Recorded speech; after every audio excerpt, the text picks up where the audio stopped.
Alright, so this Saturday we have the Day of Reckoning card. A very good card, as I've said already, a card that I'm looking forward to, a card that I'll be doing a live watch along for. I hope you can all join me. Round about 8:30, 9 o'clock, we'll go live for that. But obviously, we got to talk about the big fights that are on the card. Now, we've already done Dubois versus Miller, which in my opinion, that's the one I'm looking forward to most. But we also have two main events. We have Deontay Wilder, Joseph Parker, and Anthony Joshua Otto Wallin. We're going to talk in this video about Deontay Wilder versus Joseph Parker. I'm going to give my 2 cents, going to give my pick on this fight. I think it's a very intriguing fight. Not quite as intriguing for me personally as the Dubois Miller fight, but neither is the Joshua fight, to be fair. That one is the real fight for me. But there's a lot of questions, a lot of ifs and buts to be asked about this fight. So let's go through the tail of the tape first. We'll start with the favourite, Deontay Wilder, 6'7" with an 83-inch reach, very long reach, very tall man. 42 wins, 2 defeats, 1 draw. Every blemish in Wilder's record, be it a loss or a draw, comes from Tyson Fury, and obviously he stopped every man he's ever faced. So in terms of wins, no one's seen the distance apart from Bermane Stiverne, and even then, when they fought again, Deontay Wilder knocked him out in a round. We look at his resume, and it's fair to say his best win is probably the 2 wins over Luis Ortiz. The 2018 win definitely was the better of the two. And since then, obviously, he's had 2 losses to Tyson Fury. He only boxed a round last year where he knocked Robert Helenius out in nearly 3 minutes, 2 minutes and 57 seconds. So he's had a round since 2021. It's not ideal preparation. And considering the fact that he's been talking about, having other ventures outside the ring, he's done a lot of other things, he's looking down other avenues. How much is his head in boxing? He does seem to be a bit more level-headed nowadays, Deontay Wilder, to a certain extent anyway. Will that help him in the ring? Will it be a detriment? He's going in there against Joseph Parker. Joseph Parker, 6'4" with a 76-inch reach, sorry. So he is the shorter guy in terms of length and height, so won't have the reach. But crucially, he's 31 years old, where Deontay Wilder is 38 years old. So Joseph Parker is younger, but maybe you could argue that Deontay Wilder, even at 38, may still be a little bit fresher. His record consists of 33 wins, 3 defeats. He's only been stopped once in those 3 defeats. They have been against the likes of Joe Joyce, Dylan White, and Anthony Joshua in a world title unification. He has 23 knockouts in those wins. And again, you look at his resume, I'd say it's fair to say his best win is probably, well, it's definitely Andy Ruiz. Obviously, he's got 2 wins over Derek Chisora, Junior Fa, Hughie Fury. It's not a terrible Carlos Takam, where Carlos Takam at that time was a lot more useful. It's not a terrible resume, certainly not. I would say the win over Andy Ruiz is better than the Luis Ortiz win for Deontay Wilder, in my opinion. Right? So that's the resumes out of the way. Now I got to give my 2 cents on how I perceive this fight going and how I think it will go. Now with Deontay Wilder, a bit like, obviously to a lesser extent, Miller. But Miller, the question is, how is he going to be now that he's fighting, as far as we're aware, clean? With Deontay Wilder, there's no questions about that. The question is how is he now at this stage in his career? How much does he want it? He talks about wanting it, but he also talks about having, looking at other avenues outside of boxing that he is going down, right? How is Deontay Wilder physically? Because bear in mind, he had 2 back-to-back fights with Tyson Fury in which he suffered a great deal of punishment. He was stopped in the second fight, and he was stopped more devastatingly. Although it was more competitive, he took a lot of shots and was stopped more devastatingly in the third fight. So how is Deontay Wilder going to be physically? That we just don't know, because he went in there against Robert Helenius, a guy he knows very well, stopped him in a round. It doesn't tell us much. It tells us that Wilder still has his punching power. Well, we know that. He's, in my opinion, the biggest puncher in the heavyweight division, certainly with the right hand. But we don't know physically where he's at. We don't really know mentally too much where he's at, really, since those Fury fights. So this fight, I think, is going to tell us a lot about that. With Joseph Parker, he took a beating against Joe Joyce, and that's only a year and a bit ago. It's not a great deal of time has elapsed. It was only last September, lest we remember. September 2022. Took a beating in that fight, first time being stopped, and he was stopped in the 11th round, and in a fight where he really couldn't do anything with Joe Joyce. He couldn't stop this guy in his tracks the way Azili Zhang could. So Parker, since then, he had a fight with Jack Massey where he really looked pedestrian in that fight. But since then, he's had 2 back-to-back knockout wins, one in the first round, then one against Simon Keane in the third round, which was only back on that show with Fury and Ngannou back in October. So he's been a lot more active, it's fair to say. But with Parker, he's never had an issue in the heart department. He's always had heart in there. He took his beating like with Joe Joyce like a man. But the problem with Parker is he's always had the fight. That's been his big problem. The fight has never really been there. You go and you look at some of his losses, like against Dillian Whyte, a fight that, in my opinion, he should have won. He lost that fight more than Dillian Whyte won it. In my opinion, that was a fight that he really should have had his hand raised to be the winner. He didn't. He let that fight slip away from him. He only really put his foot on the gas when it was too late in the 12th and final round. And again, a fight that he really should have won. And you look at him in the post-fight interview, he even said it, wow, I'm so happy, what an occasion. It's like, no, mate, you just lost. You really should be feeling, crap, I let that fight slip. You should be almost devastated because you really should have won it. So he's always been the kind of guy where, if the fight is there to be won, but you really need to, go for it, he's the sort of guy to go to his opponent after you.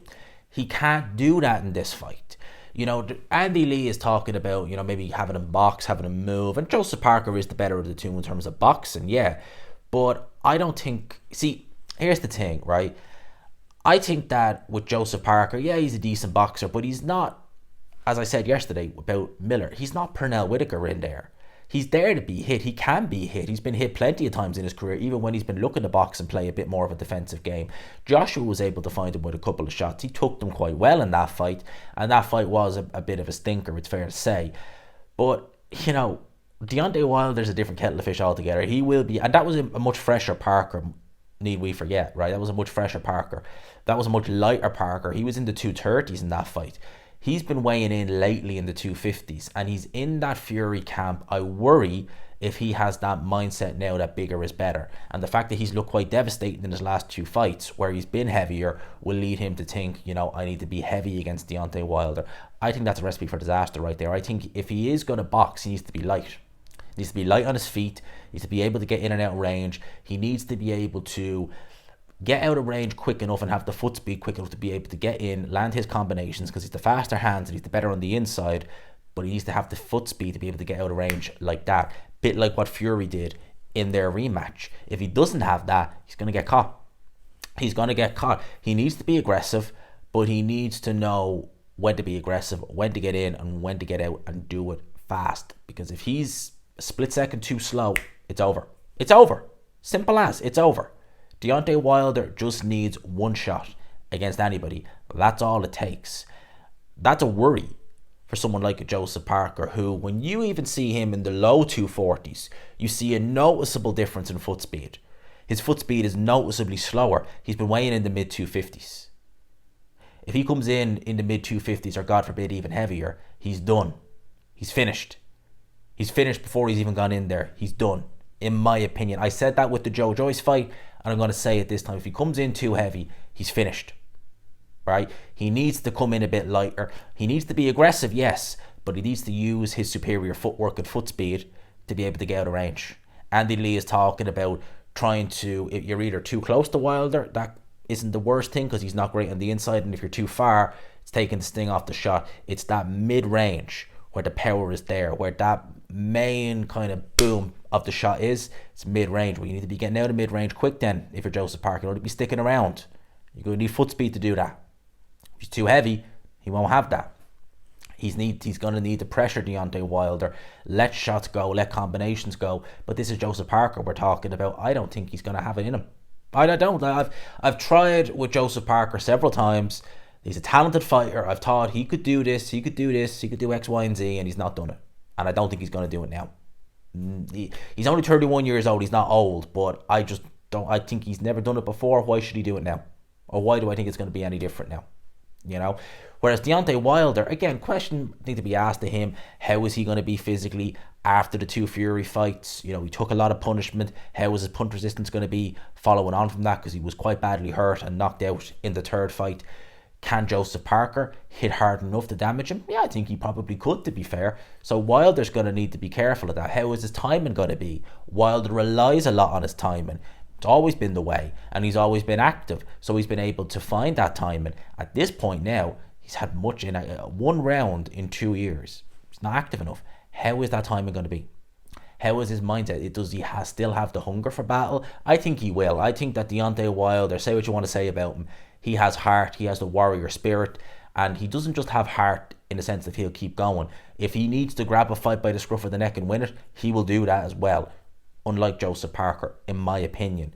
With Deontay Wilder, I think he's really going to start slow. He's going to, as he normally does, he's going to look at Deontay, or he's going to look at Joseph Parker. He's going to see what he's doing.